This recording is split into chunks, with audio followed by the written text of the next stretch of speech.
पैर कांप रहे थे, पसीने माथे पे थे और हमसे शाह महमूद साहब ने कहा, फॉरेन मिनिस्टर साहब ने, कि खुदा का वास्ता है अब इसको वापस जाने दें, क्योंकि 9 बजे रात को हिंदुस्तान पाकिस्तान पे अटैक कर रहा है। नमस्कार।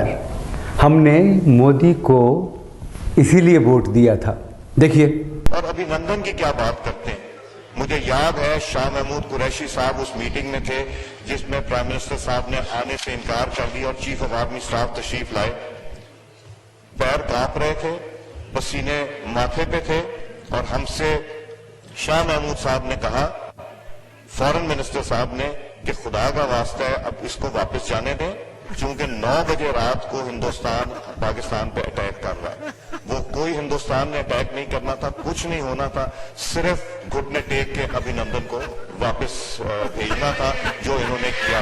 तो ये ऐसी बातें ना करें कि जो हम मजबूर हो जाते हैं ये बात करने को।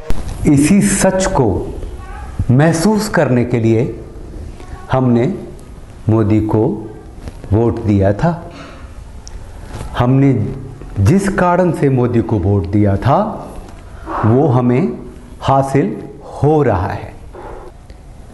और ये धूर्त मक्कारी की इंतहा है कि पाकिस्तान में जाके कहते हैं कि हमारी सरकार बनाओ,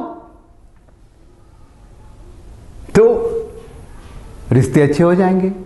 मणिशंकर अय्यर, अरे इस मणिशंकर अय्यर ने ये 2014 में प्रधानमंत्री चुन के जो मोदी आए उससे पहले ऑल इंडिया कांग्रेस कमेटी की एक मीटिंग थी, वहाँ पे मणिशंकर अय्यर ने तो सर्टिफिकेट कर दे दिया कैमरे के सामने कि मोदी चाहे तो चाय चू का स्टैंड लगा ले AICC में के ऑफिस में आके, इनके जलसों में आके, वो प्रधानमंत्री नहीं बन सकता। ये कोई विकल्प ही नहीं है। इनके साथ कुछ दल जुड़ने को तैयार होंगे शायद, लेकिन जबकि मोदी का मुंह देखते हैं वो कहते हैं कि इस बीजेपी से हम हर हालत में हाथ नहीं जोड़ेंगे। तो ऐसे पार्टी को लेकर आप मुझसे कह रहे हैं, और वो भी कांग्रेस के अधिवेशन में, कि मुख्य विकल्प यही है। बिल्कुल नहीं। मैं आपको वायदा करता हूं कि इस 21वीं सदी में नरेंद्र मोदी कभी भी देश के प्रधानमंत्री नहीं बनेंगे। लेकिन यहां आकर चाय का वितरण करना चाहते हैं तो हम उनके लिए कुछ जगह बना रखते हैं। पहली बार सर्जिकल स्ट्राइक करी, सबूत दो, चीखने लग गए लोग। दूसरी बार सर्जिकल स्ट्राइक किया, कहां बम गिराए, कितने आतंकवादी मरे, बताओ। बेशरम लोग हैं, लेकिन अभी भी नहीं समझेंगे, अभी भी अपने तरीके से वो आलोचना करेंगे, गालियां देंगे। अरे हिंदू संस्कृति सभ्यता के देश में, परंपरा के देश में, रस्मों रिवाज के देश में मालेगांव में ब्लास्ट होता है और हिंदू आतंकवाद को क्वाइन कर दिया जाता है। ये हिंदू आतंकवाद और हिंदुस्तान में धरती पे कहीं नहीं है, मुद्दा ही नहीं है, जरूरत ही नहीं है, मतलब कोई कॉन्सेप्ट ही नहीं है। वेद संस्कृति का देश में आतंक मचाने वाले जो लोग हैं मचाते हैं। आपको बताएं कि सालों से, जब मैंने पढ़ा था 1969 से बहुत अच्छे संबंध थे भारत के इजराइल से। हिम्मत ही नहीं पड़ती थी कि हम कहें कि इजराइल हमारा दोस्त है। आज ठोक के कहते हैं, सीना खोल के कहते हैं। फ्रांस को हमने समर्थन दिया है। फ्रांस को भारत ने आतंकवाद से लड़ने के लिए अपना समर्थन दिया है, कहते हैं ना खुल के। ये जो 800 सालों की जकड़न है वो धीरे धीरे खत्म हो रहा है। 10-20 साल और लगेंगे, और इसीलिए तो मोदी को वोट दिया था। बताइए, एक लड़का है, राजनीतिक घराने से है, तौसीफ नाम है, हिंदू लड़की को सीधा गोली मार देता है और लोग कहते हैं वो अपराधी था।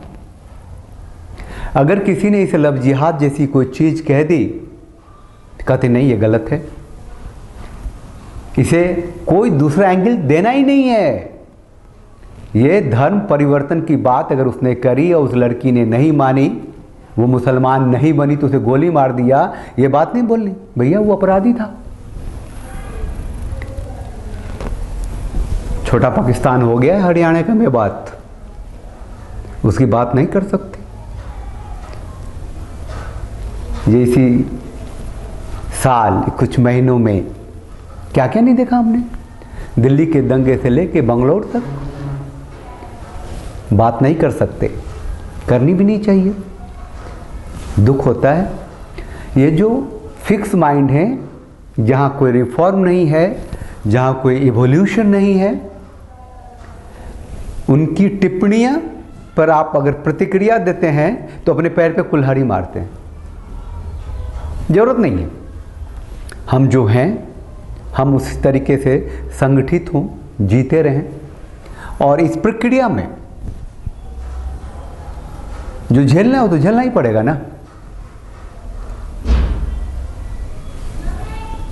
सूटकेस में लाशें तो पता नहीं कब तक मिलनी है, मिलती रहेगी, झेलना तो पड़ेगा।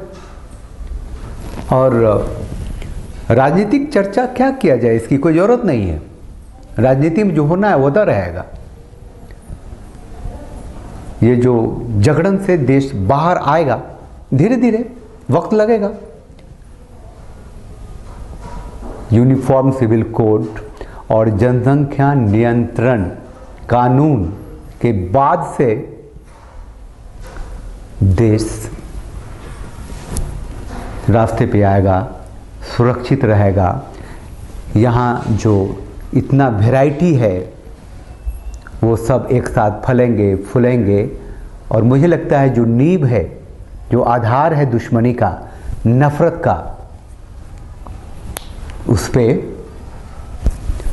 पाबंदी लगेगी। राहुल फिर कोई शायद नहीं बनेगा, नहीं निकिता। अब बात करो भैया राहुल को क्यों मार दिया 10 लड़कों ने मिलके? इसलिए कि उसकी दोस्ती थी एक लड़की से जो मुसलमान थी। निकिता को क्यों मार दिया? क्योंकि उसका जो चाहने वाला था तौसीफ, वो इसे धर्म परिवर्तन कराना चाहता था। कश्मीर में इतने दिनों तक आतंकवाद क्यों रहा? क्योंकि कश्मीर मुस्लिम डोमिनेंट रीजन था भारत का, और वो पाकिस्तान से हड़पना चाहता था। ये दर्द ऐसा ही था जैसा कि बिस्तर में खटमल होते हैं, आपको सोने नहीं देते, आप रात भर जागेंगे, एक एक खटमल को निकाल निकाल के अगर मारने लगे तो आप तो खत्म हो जाएंगे, आपकी रात बीत जाएगी, सुबह हो जाएगी, माइग्रेन हो जाएगा, आप सो नहीं पाएंगे, रेस्टलेसनेस की बीमारी। ऐसा ही तो है आतंकवाद। एक एक को आप मारेंगे तो अब 10 मारेंगे तो 2 वो भी मारेंगे। यही तो चलता आ रहा है पिछले 70 सालों से। इलाज तो फ्लीट करना है ना। कश्मीर से धारा 370 हटाना फ्लीट करना ही है। पाकिस्तान पे सर्जिकल स्ट्राइक करना, एक नहीं 2 सर्जिकल स्ट्राइक करना फ्लीट करने जैसा है। कैसे बिलबिलाते हैं लोग, देखा ना आप लोगों ने। हम तो सिर्फ ये कहने के लिए आए थे कि हमने जिस कारण से मोदी को वोट दिया था वो हो रहा है, अच्छा लग रहा है, राष्ट्र मजबूत हो रहा है, और मजबूती में ही एकता होगी इसकी गारंटी है। वो लोग जो फिक्स दिमाग के हैं कूदे ना यहाँ आके। हमने ये मैसेज, ये वीडियो हिंदू संस्कृति, सभ्यता, परंपरा, संस्कृति में जीने वाले लोगों के लिए बनाया है। हमने ये वीडियो मोदी में विश्वास रखने वालों के लिए बनाया है। जय हिंद।